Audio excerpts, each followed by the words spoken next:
If you don't have proper workflows, your AI agents don't know what to do without you prompting them. If you have to prompt them, you created yourself another full-time job, which Yay. congratulations, you already did in the first place, making yourself janitor of your business. As owners, everything's a priority for us. Everything's important. Everything's urgent. When everything's urgent, nothing is. Every company has a ceiling. And by the way, for most companies, that ceiling's the owner. 100%. Welcome to Follow the Yellow Brick Road, the show where online businesses learn how to turn clicks into customers and growth into real scale. I'm your co-host, Emma Rainville, the Wizard of Ops, helping companies transform chaos into systems that actually run. And I'm Mitch Barham, the Wizard of Ads, the guy who knows how to turn paid traffic into predictable revenue. Together, we break down what really drives profitable online businesses, from traffic and funnels to operations, scaling, and everything behind the curtain. Because getting customers is only half the battle. The real magic happens when ads and operations work together. So if you want smarter traffic, stronger systems, and a clear path to scaling your business, you're in the right place. Let's follow the Yellow Brick Road. Welcome to another episode of Follow the Yellow Brick Road with Emma and Mitch. Today, Emma, we're going to talk about the AI DNA framework. What do you think about that? Love it. From the Wizard of Ads and the Wizard of Ops, we will be bringing to you our AI DNA framework, and we're going to break it down for you totally today. Before we do that, can you tell them where to go for our control room? Yeah, go to followtheyellowbrickroadpodcast.com. We have lots of free stuff for you. We never charge you for it. Guides, checklists, courses, videos, beard hair. It's all there for you. True. It's true. We're really into our community and helping them grow where ops and marketing meet for scale and growth. So please check that out. But today we're going to jump into the AI DNA. We've been talking about this a lot on our boot camps and our courses for our company, the AI Workforce Lab, where we teach companies to insert AI agents into their businesses. So we wanted to share it with our podcast. Our Mitch. podcast friends. Yay. The two of you that watch. Yeah. So, Mitch, the AI DNA framework, it consists of 5 chromosomes and 15 genes. Yes. Will you take chromosome 1, which is identity, and walk us through those 3 genes and what they mean? Yeah. So chromosome 1 is identity. So you have identity, customer, and offer. So gene 1 is identity, gene 2 is customer, and then gene 3 is offer. So basically, start with identity. Yep. Because, that's number 1. So if we go in order, this is what establishes, your mission, your values, your positioning. It's literally the identity of your business. It's like your brand promise, your strategic mission statement, direction, all that. Yeah, 100%. Without that, using that as your AI DNA, if you leave that part out, like it doesn't know anything, it can't start, frankly. Right. It doesn't know who the hell you are, what you do, what everything's you stand gonna be for. very generic. Generic is the best. Yeah. Being facetious. Yep. Gene 2, we got customer. So literally, like, who do you serve? Who are they? Like, again, and that's still something that people don't know. But the avatars people build now are so wild to me because you can build avatars with AI using your current customer data that would blow your mind, and people just don't do it. Yeah, absolutely crazy. So yeah, identity, customer, then offer. Offer is whether you're in e-commerce, direct to info products, coaching, consulting, service-based. What is your offer? What do you sell? What is the price? What does it come with? Do you want to up? What does McDonald's say? Do you want to big size that or whatever? I don't eat McDonald's. That's why I didn't know. I don't know McDonald's, but you want a large fry with that, kind of upsell stuff. Those 3 genes make up the chromosome in your AI DNA that is identity. Yeah, thank you. It's awesome. The next one is going to be intelligence. So chromosome 2 is intelligence, and that's going to be decision, that's going to be workflow, and that's going to be authority. And this one is really important. Intelligence is one of the ones that the more you spend time on, the more time away from the business you get. Because when the company knows what to do without you being the bottleneck or the person that everybody runs to, like every company has a ceiling. And by the way, for most companies, that ceiling's the owner. 100%. Absolutely. 100%. So let's talk about decision. It's how do you think? That could be scary. What are the... it's crazy in here. But it's, what are your decision frameworks? I actually have a lot of frameworks around the decisions I make. I have to, as the COO of multiple companies, sometimes my decisions are between bad, bad, and bad. So I have to determine which one is the worst and eliminate that. Which one has consequences that I just can't ever sit with if it happens, and which one has the least amount of risk, even though they're all really terrible. And so there are frameworks that I utilize to work through them quickly, because a lot of times the worst decisions have to be made fast. 100%. And like, which one is the better of the worst decision? Right. The next one is priorities. Mm. People have a real hard time because as owners, everything's a priority for us. Everything's important. Everything's urgent. When everything's urgent, nothing is. And then your staff doesn't know how to prioritize. When your staff doesn't know how to prioritize, the easy, fun stuff gets done, and the hard things to push through sit. So you end up with projects that are half done everywhere. Right. So the next one is trade-offs. So important that your team understand your trade-offs. This is all under our decision gene number 4. So what do I trade off, Mitch? Like, if you want me to work on this, all of our links went down because a plugin in GHL broke everything. This happened. I have a full day of work today, Mitch. What do you want me not to do today so I can get that done? I shouldn't have to wait for Mitch to tell me. I should know where my trade-offs are, because that's in my decision logic, which is gene number 4. Risk tolerance, escalation rules, long-term thinking, all of that lives in that gene, and that allows me to go on vacation. The next gene, number 5, is going to be workflow. What are your core processes, your SOPs, your inputs, your outputs, your dependencies, and your handoffs? These are great tools for your team to feel confident in what they're doing. Far too often, our teams don't feel confident in what's next. They don't feel confident in what they should be working on in what order. Having proper workflows and having them documented absolutely helps. It is imperative for an AI team. 10 million%. Right. They have no idea. Otherwise, if you don't have proper workflows in gene 5 of your AI DNA, your AI agents don't know what to do without you prompting them. If you have to prompt them, you created yourself another full-time job, which congratulations, you already did in the first place, making yourself janitor of your business. So you need to make sure gene 5 workflow is taken care of. And finally, in the second chromosome intelligence, our 6th gene is authority. Authority is an important one, because if everybody has the final say, nobody does. If everybody's responsible, nobody does. And if no one's responsible, nobody does. Someone said this at Driven Mastermind. I can't remember who said it. I'd love to give them props for it. Hopefully you remember. But they said, if you don't know who's leading the room, no one is. Oh, God. If you can't point to the one person who's, I don't know who said that, but it was really good. I can't remember who said that. It was really good. Sorry for not remembering who said it. I'll say I said it. Okay, Midge said it. Take it full credit for something I didn't say. Yeah. But seriously, that was such a great, that really stood out to me so much. I really love that. So yeah, you need to understand who's in charge and what the escalation boundaries are.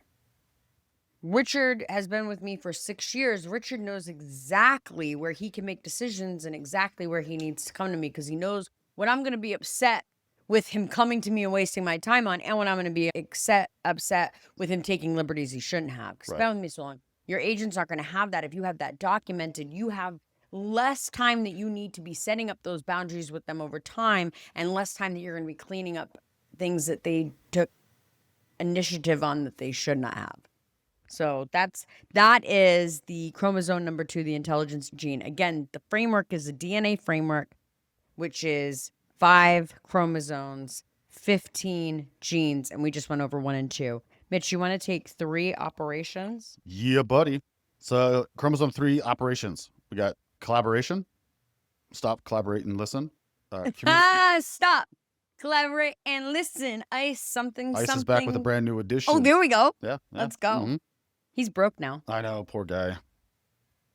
So yeah, collaboration, communication, and execution.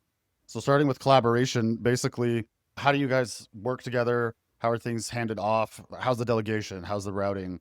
How do you share context and information with each other? And agents definitely need that, because otherwise they're just out doing their own thing and don't know how to hand off a portion of the work or the task, whatever, to the next agent. Just like you have departments or actual human employees. I have to know what and how to, one, either delegate to my actual employees or hand something off to Emma and go, hey, now can you do your part? No, I can't. Well, I'm just going to push it back to Mitch. figure it out. Figure it out, Emma. And that honestly would probably be some of the answers in real life. But if you're going to use AI agents, you have to have your collaboration defined, right? So let's just use the sales process. You close a new client, and then how does it go to onboarding? How does it go to a project manager? How does so this way the client never has to repeat themselves. Gene number 2 inside of operations, chromosome number 3, is communication.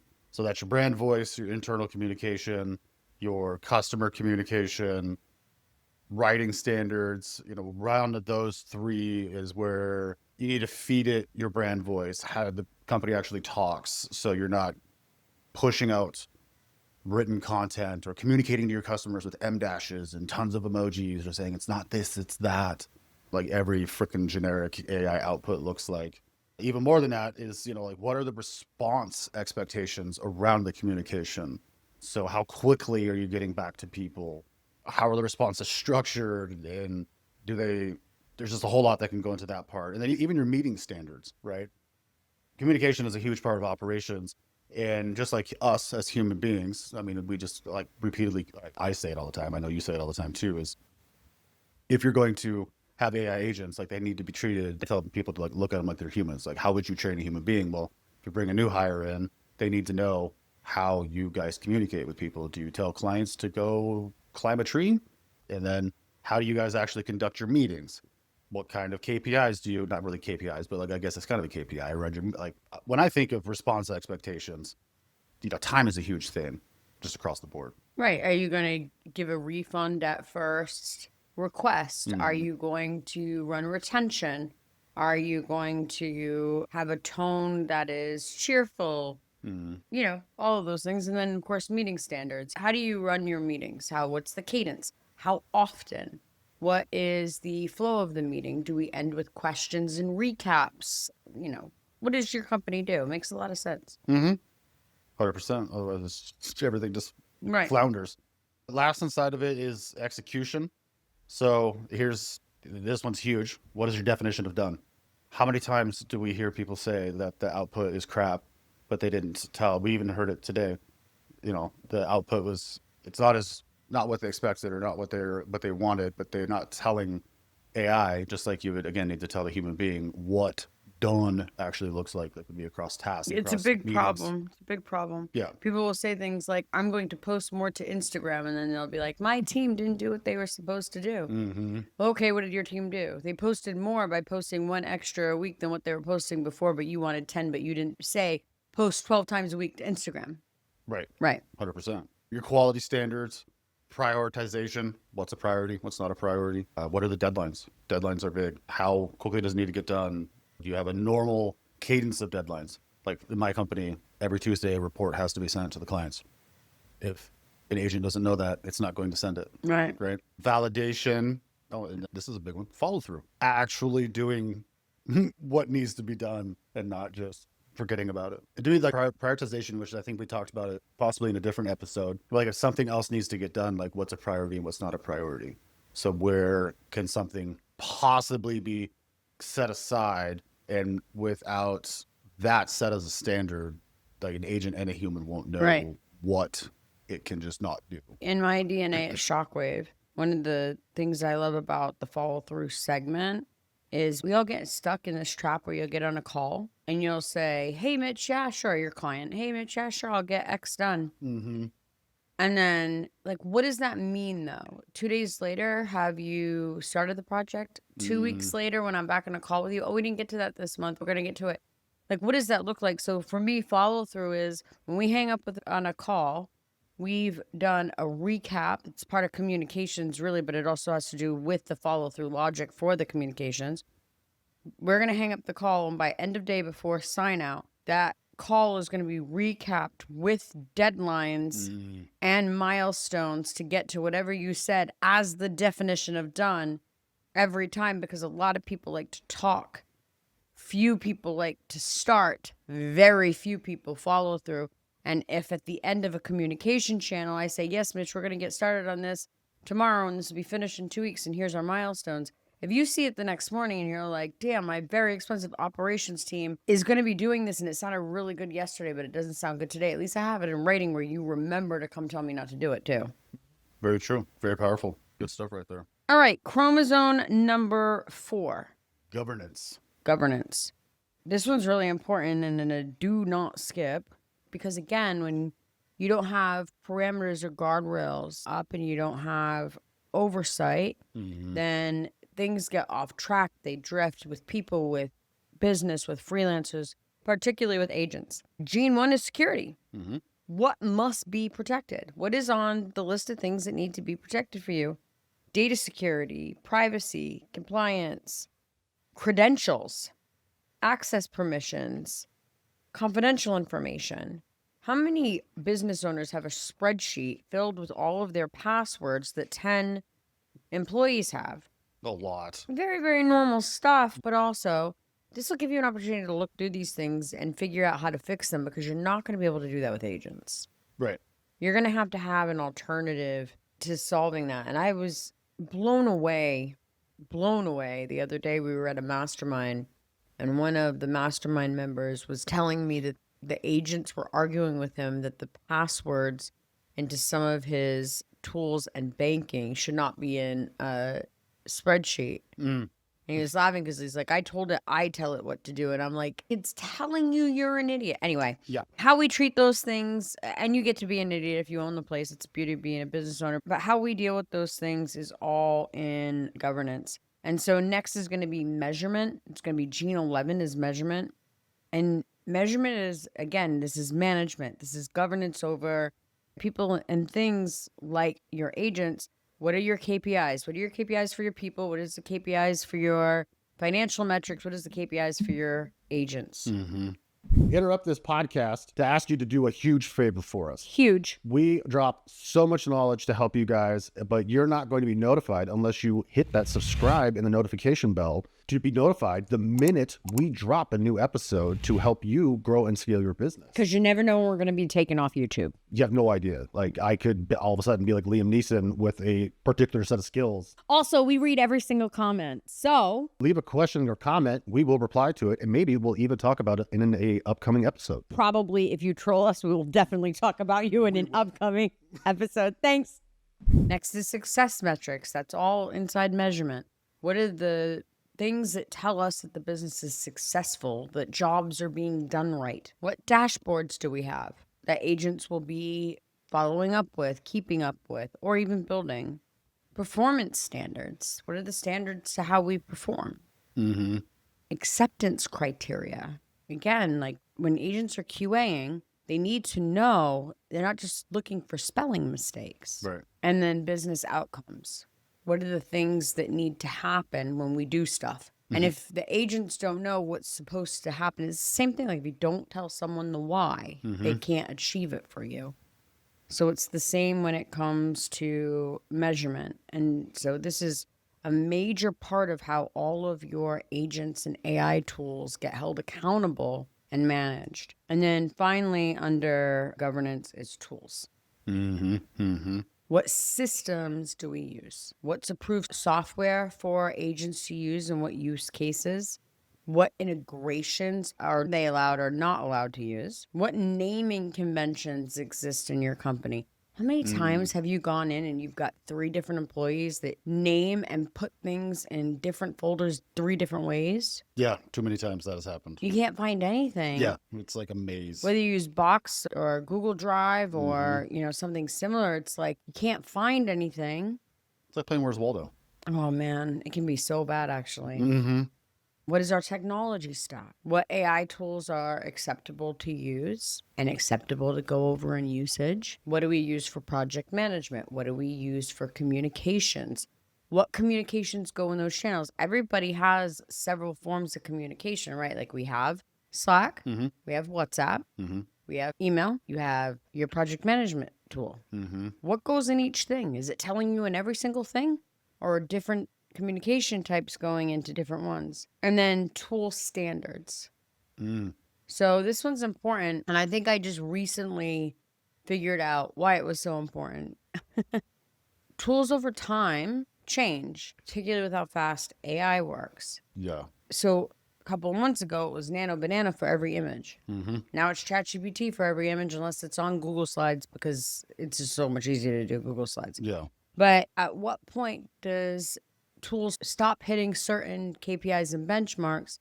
Do we start looking for the newer, better thing? And newer, better is really like, it was every year changing. It feels like it's every month. Yeah. And soon I bet it'll be like every week. You have to have a tool standard there so that the agents know what they should be using and when they need to sort something different. Mm-hmm.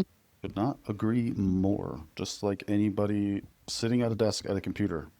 What do they use? When do they use it? Why are we using it? Gotta know. Chromosome 5, evolution. We're turning from tadpoles into frogs. Right. So gene 13, we have learning. How do we improve? Got to improve. Got feedback loops. How do we know anything that is good, that is bad, that needs to be improved? Right. Knowledge capture, documentation. Dude, can we go back to knowledge capture yeah. for just a second? Because my God, what a freaking cheat code when I figured out to tell the agents to go through our orders and update. Oh, yeah. Because we're constantly updating things on quick calls. Mm-hmm. Who the hell is going through every document when you switch from ChatGPT to Nano Banana, from Nano Banana to ChatGPT? Nobody. Who's doing that? When a client changed their mind about a call that we wrote an entire project plan for, and then who's updating that? Mm-hmm. It's so quick. I'm sorry. I'm really No. gushing over that one because that one was like, I figured that out just very, very recently, and what a difference already. Like, it was days ago. Very, very recently, I built that Mm-hmm. agent, and my God, what a difference already I'm seeing. Everything's getting updated every day just by having an otter transcript go into Slack and having an agent pull that out, Mm-hmm. scan it for changes to projects and ClickUp, Mm-hmm. and reviewing ClickUp for projects that are missing that we're discussing, and having them rectify it. Everything is now actually ending up in ClickUp because you talk way more than you document. Oh, 3,000,000%. Yeah. Then you forget. Then it doesn't hit the project management tool. And then it gets done and it's done wrong. Yeah, I thought that was great. Because you were talking that to some of our students. Mhm. Because they had that exact same question. Like, hey, I have, like, how do we keep improving it and adding more to Mhm. it? Was like, you threw that out there. And I was like, yeah, you could do that. You can have it just actually capture that knowledge from multiple different places too. It's huge. Because then you don't have to spend a weekend going back through all the auditors for like probably 3 months because God knows none of us like to actually do that. Mm-hmm. So it's just such a waste of time. But an agent can do it in real freaking time. I love that.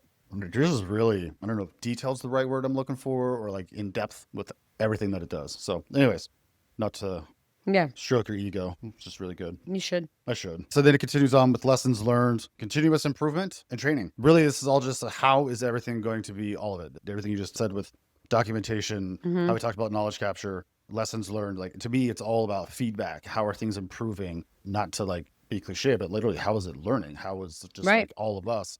If, like you said, with the SOPs, a tiny change, it needs to be updated. But you can do all this with agents, and it needs to know when and how to actually do all of it. Right. Not- Evolution is the easiest chromosome to skip because it's more than one gene. But evolution is the easiest chromosome to skip because it doesn't feel as important. But I mean, look at what you just said in the past second. Lessons learned, continuous improvement, and training. This is why we're so afraid of losing that long-term employee. Not because they're great, because usually when you're afraid to lose an employee, it's because they're not so great. You wouldn't be nervous about losing them if it hadn't crossed your mind already that they shouldn't be there anymore. Oh, good point. Yeah. And so you don't want to let them go because they have what? Tribal knowledge that because you haven't documented properly. So I like to keep people on staff because I love having them on staff, Makes sense. not because I have to. Right. I want to be with my husband because I love being with my husband, not because I depend on him to pay my bills. Right. which would be a joke, by the way. But I mean, you know what I'm saying? It's such a better relationship when either of us can walk away freely at any point. Yeah. So love it. anyway, I didn't mean to harp on that. No, You I can love move it. on to the I next love gene. watching But you 13. just like nerd out operations. You get so passionate about it. It's awesome. Well, because people don't think it's important because they don't think it makes money, but it's what keeps the money. Mhm. You spend so much time trying to make it. Like, let's spend as much time trying to keep it. Let's make half the freaking money and keep 3 times as much. You just won the day. But that's not as sexy as Being able to say your vanity revenue numbers, you're all Yeah. idiots. Okay, Yeah, let's we're- go we're on. wise. Gene 14. adaptation. Can I tell you something funny, actually? Just nerding out. I didn't want to have a Gene 13. Because of the number 13. You know, you don't have a 13th floor on a cruise ship Right. or a hotel. But anyway, that's I didn't want to have a Gene 13, and I didn't want Gene 13 to actually be learning. I just didn't. I didn't. I struggled with it. But then I thought it would bother people so much. to go from like 12 to 14. Yeah. Yeah. That they would think AI screwed it up and it wasn't intentional. I could see that. Yeah. Anyway. Instead of, superstitious. Unlucky Right. 13. I figured that they would figure that this is all written by an AI agent. No human thought was put into it. And a lot of human thought experience was put into this. And so I decided not to do it. But just a little fun fact, y'all. The thing that took the longest to figure out about the AI DNA framework was whether or not to have a 13. Do we keep unlucky 13 in there or not? I think 13's lucky. I'm going to Oh, you decide. do? I'm going to decide today. I like it. I'm just I like going to it. decide today. All right, Gene 14. Sorry about that. Making that thing. Gene 14, adaptation. This is probably my own human worst gene. How do we respond to change? Mitch no like change. Mitch creature a habit. I don't like change. So I have instant anxiety when someone says, "Hey, I want you to change this thing that you've been doing forever." Even when I know it's the right way, it just instantly anxiety. I'm also structure habit. big time structure. I obviously have learned to deal with it and Well, move yeah. and be super flexible, super quick. But when we have a plan, why are we changing the plan? Dude, drives me nuts. Like plan is set. Yeah. Anyways. I think events has been the best thing in the world for me to get into. Yeah, I can see that because they're very fluid. Dude, I mean, So fluid. this is the first time that you saw run a show ever because you Mhm. kind of helped me a little bit. Did you see how much it changed? Did you see how many times I had to pivot, spend hours redoing something I did, and then pivot another direction and literally have to throw away the hours worth of work Yeah. that I had to do in the middle of an event? And did you see how easily I moved through all of that? Nobody knew. You couldn't tell. Like even with what I knew, like you were 3 years so ago, smooth and 3 years adaptive. ago, I would have been so upset, mad, so sick to my stomach wanting to vomit. I don't want to get into a big thing, but Yeah, I don't want to get into a big thing, but the same thing goes into like adaptability Adaptability is is so important in every single aspect of your life. how do you manage the change inside of the business, right? What is the process of that? Changing SOPs. People changing allow documentation. a small change to ruin entire vacations with their family. Yeah, like 100%. Adaptability is such an important skill. So anyway, Yeah. go ahead. So adaptation is so important. I just wanted to throw that out there. I But totally agree. Emma no like change either. Emma has Perfect. learned to not get anxious and lose her mind over change, though. Yeah. Another thing, how are you going to also adapt and respond to the change in the AI like the actual AI models, AI updates, something Every being time sunset. we blink. Yeah, like there's a new feature, there's a new model. It's like every week. ChatGPT this week, Claude this next week, Why? Grok It's this wild. week. Like, It's wild. It's wild. Mhm. And if you can move with it, you can really excel quickly. Totally. One of the best parts about having AI Command Brief, Mhm. that Mitch and I launched a newsletter together some months ago. Shameless plug here. Sign up for it. AI Command Brief. A lot of the changes I find out through AI Command Brief because they happen like 4 Mhm. o'clock in the morning. Serious. And yeah, anyway, I don't mean to keep cutting you off, but my God, it's great. Like adaptability is so important. Yeah. Like everything in the business. What does I say? Evolve or die. I mean, that has changed. You have to change with everything. Evolve or die. Same man who like will be in the fetal position over minor changes. Mitchy no like change, but Mitchy no yeah, like- but you do say adapt or die. It was really funny. Yeah. To me, the AI updates is huge because those happen just nonstop. Market response. How is AI in your business? How do you guys adapt to the market response? Like meaning for, the economy, gas Right. prices, consumer buying behavior dramatically changes all of a sudden. Something goes out of fad. whatever it is, how are you guys going to actually respond to that? What do you pivot? How do you adjust? Organizational flexibility. While I may be on the floor in the fetal position, because I Mitch no like change, you still have to be flexible within the organization to actually respond to that change. I might cry about it for like 3 hours, but we Can you make the get over it in change. 3 hours? No, it's like 3 weeks. It depends on what, yeah, me too. Yeah. It depends on what it is, but Yeah. it can be solid 3 weeks before I stop being mad about it. Oh, 100%. Totally. Your continuous optimization. We're always trying to be more efficient, always trying to optimize, get better, get faster, especially these days. Things are always being tweaked, always changing. What is your process? What is your system to adapt to always having to optimize your systems or processes or anything? Mm-hmm. Gene 15, we got innovation. How do we stay ahead, Emma? It's wildly important today. Evolve or die. Cry for 3 weeks, then evolve. Evolve and cry while you're evolving. Don't Like wait that. to evolve. Don't wait 3 weeks. It changed again. Yeah, changed again. Now you're gonna be, oh, crap. Now you're stuck in a 3-week loop. I like that. Experimentation. What are you testing? What are you experimenting with? Is it like different offers, different services, different tools, different softwares? How do you stay ahead of all Methods, that? frameworks. Yeah, everything. Right. Then how do you stay? Yeah, then how do you stay ahead of that? Like, my God, you definitely need to have a plan with that, because you don't want to be left using Sonnet 4.2 and then it gets sunset. Like, that would suck. Anyways, your research, your validation, competitive intelligence. You don't want to try to, in my opinion, and you can tell me I'm dumb, you don't want to be like, competitive intelligence isn't copying your competitors.